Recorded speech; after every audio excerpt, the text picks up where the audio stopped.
आकाशवाणी भोपाल से प्रस्तुत हैं प्रादेशिक समाचार।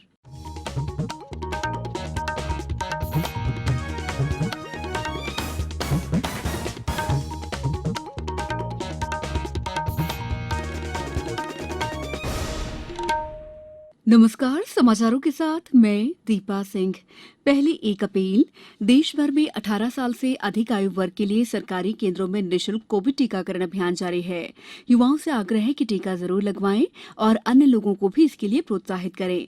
जब तक आवश्यक न हो घर से बाहर ना निकलें और सुरक्षा के इन 3 सरल उपायों का पालन करें। मास्क लगाएं, 2 गज की सुरक्षित दूरी बनाए रखें, हाथ और चेहरा साफ रखें। कोविड संबंधी जानकारी और मार्गदर्शन के लिए राष्ट्रीय हेल्पलाइन नंबर 01123978046 और 1075 पर संपर्क करें। अब समाचार विस्तार से।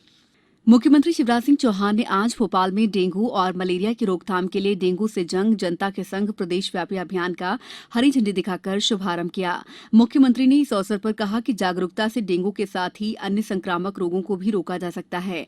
उन्होंने कहा कि जैसे हमने कोरोना से जंग लड़ी उसी तरह डेंगू से निपटना है। उधर रायसेन में स्वास्थ्य मंत्री डॉक्टर प्रभुराम चौधरी ने इस अभियान का शुभारंभ करते हुए बताया कि प्रदेश के 7 जिले जबलपुर, रतलाम, मंदसौर, आगरमालवा, इंदौर और भोपाल डेंगू से ज्यादा प्रभावित हैं, इसलिए इन जिलों में विशेष टीम बनाकर खास ध्यान दिया जा रहा है। उज्जैन में उच्च शिक्षा मंत्री डॉक्टर मोहन यादव ने इस कार्यक्रम का श्री गणेश किया। आगरमालवा जिले में कल डेंगू के 9 नए मरीज मिलने के बाद अब ये आंकड़ा 188 पर पहुंच गया है। प्रदेश में आज से महाविद्यालय, विश्वविद्यालय और निजी विश्वविद्यालय में शैक्षणिक सत्र की शुरुआत हो रही है। उच्च शिक्षा मंत्री डॉक्टर मोहन यादव ने छात्रों और शिक्षकों से कक्षा संचालन को लेकर जारी आवश्यक दिशा निर्देशों का पालन करने की अपील की है। कृषि और किसान कल्याण मंत्रालय ने डिजिटल कृषि को प्रोत्साहन देने के लिए कल निजी कंपनियों के साथ 5 समझौते पर हस्ताक्षर किए हैं।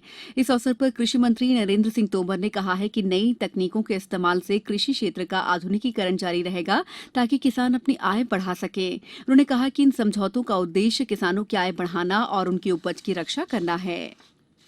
अंतर्राष्ट्रीय लोकतंत्र दिवस पर आज से संसद टीवी का प्रसारण शुरू हो रहा है। उपराष्ट्रपति और राज्यसभा के सभापति एम वेंकैया नायडू, प्रधानमंत्री नरेंद्र मोदी और लोकसभा अध्यक्ष ओम बिरला शाम 6 बजे संयुक्त रूप से संसद टीवी का शुभारंभ करेंगे। इस साल फरवरी में लोकसभा टीवी और राज्यसभा टीवी का विलय कर संसद टीवी शुरू करने का निर्णय लिया गया था।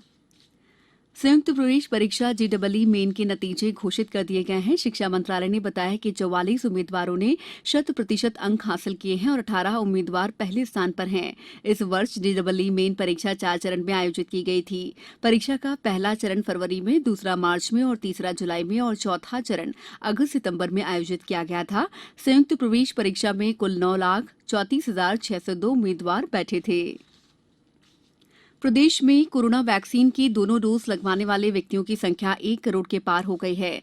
प्रदेश में अब तक कुल 5,21,53,251 कोरोना वैक्सीन टीके लगाए गए हैं। कुल टीकाकरण में 1,09,759 व्यक्तियों को दोनों डोज और 4,21,43,492 व्यक्तियों को पहली डोज लगाई जा चुकी है।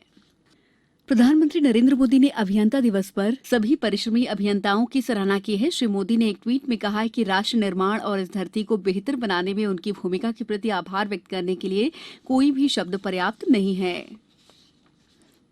मध्य प्रदेश राज्य हॉकी अकादमी में अंतिम प्रवेश के लिए जिला और संभाग स्तरीय परीक्षण के पश्चात 83 चयनित खिलाड़ियों की सूची जारी कर दी गई है। इनमें सर्वाधिक 8 खिलाड़ी रायसेन जिले की हैं और वहीं मंदसौर और होशंगाबाद जिलों के 7-7 खिलाड़ी शामिल हैं। अब कुछ समाचार संक्षेप में। नीमच के जावद में विज्ञान और प्रौद्योगिकी मंत्री ओम प्रकाश सकलेचा ने टीकाकरण अभियान की तैयारियों की समीक्षा की। होशंगाबाद में लगातार हो रही बारिश से सीजन में पहली बार तवा बांध के 7 गेट खोले गए हैं। गुना में अनुसूचित जाति जनजाति अत्याचार निवारण अधिनियम के तहत 68 लाख रुपए की राहत राशि स्वीकृत की गई है। शिवपुरी केंद्रीय विद्यालय में हिंदी पखवाड़े के दौरान विभिन्न विषय विशेषज्ञ और हिंदी भाषा के जानकारों के वक्तव्य होंगे। सतना में 17 सितंबर को वैक्सीनेशन महाअभियान के तहत 1,45,000 लोगों को कोविड के टीके लगाए गए। इस बुलेटिन में फिलहाल इतना ही। अंत में आप सभी से एक अपील, मास्क और 2 गज की दूरी, हाथ धोना भी है जरूरी। नमस्कार।